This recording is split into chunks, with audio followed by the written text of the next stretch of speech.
Well, April is Child Abuse Prevention Month in Kentucky. The 2022 Child Maltreatment Report released earlier this year found Kentucky ranks 14th in the nation for child abuse victimization rates. ABC affiliate WBKO Sarah Phipps spoke with area officials on some of the greater effects child abuse can have on kids, as well as resources to use in reporting and what are some of the signs a child is being abused.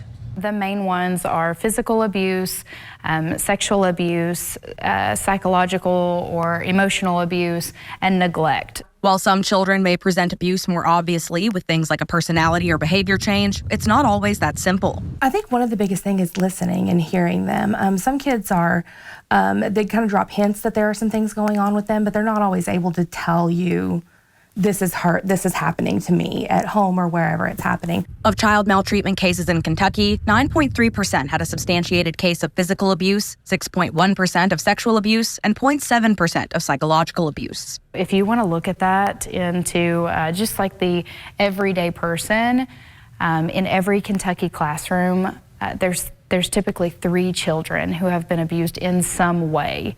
So we always say 1 in 9. 1 in 9 children in every Kentucky classroom has been a victim of abuse.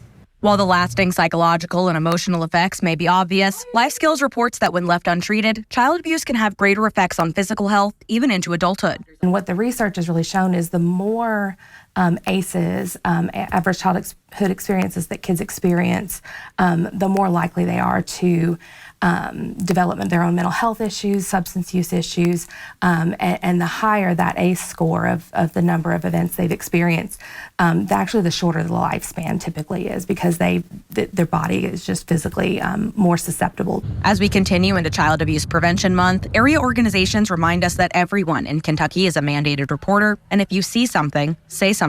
So as long as you have cause to report abuse, if it turns out that it's not actual abuse, no harm, right?